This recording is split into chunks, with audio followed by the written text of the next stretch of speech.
Olá pessoal, esta semana vamos estudar em O Livro dos Espíritos, a alma após a morte, sua individualidade, vida eterna.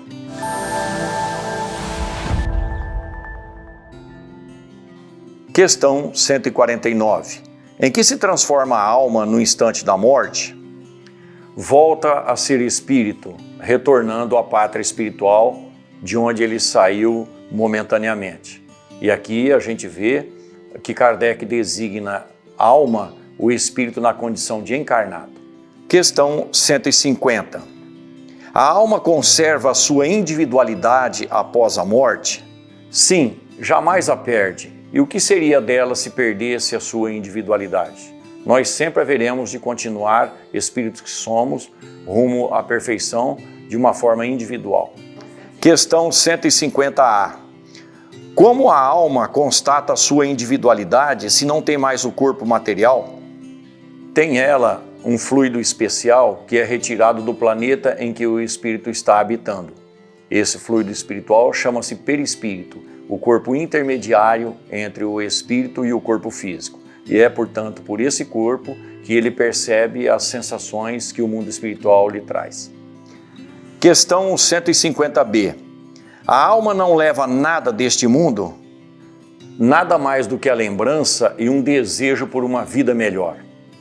E as suas lembranças serão melhores quanto melhor ele tenha vivido a vida no campo do espírito. Ou seja, a percepção da felicidade, da bem-aventurança, vamos dizer assim, no mundo espiritual, dependerá do valor que o espírito deu para as coisas do mundo material. Quanto mais preso às coisas do mundo material, mais sofrimento e dificuldade na readaptação no mundo espiritual. Questão 151. Que pensar da opinião de que a alma após a morte retorna ao todo universal? Retornando ao mundo espiritual, o espírito naturalmente, por afinidade, se junta a outros espíritos e não formam, portanto, um todo. Nós precisamos compreender que a individualidade persiste e o todo relacionado aos espíritos será a soma da presença de cada um deles. Questão 152. Que prova podemos ter da individualidade da alma após a morte? Nós podemos comprovar, segundo os benfeitores espirituais, a individualidade após a morte com as comunicações espirituais que nos são dadas. Se nós não estivéssemos cegos e surdos, subjetivamente falando, nós haveríamos de compreender rapidamente isso pela própria participação dos espíritos em nossas vidas através dos canais mediúnicos diversos. Questão 153. Em que sentido se deve entender a vida eterna? É a vida do espírito que é eterna, passageiro é a do corpo. O espírito, quando se livra do corpo físico, volta à condição de vida eterna.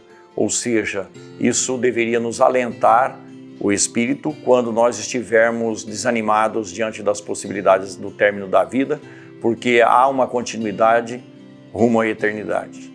Questão 153A. Não seria mais exato chamar vida eterna dos espíritos puros, que tendo atingido o grau de perfeição não tem mais provas a sofrer? Essa é a felicidade eterna.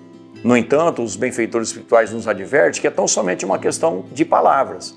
O nosso espírito tem a eternidade pela frente e passageiro tão somente o corpo.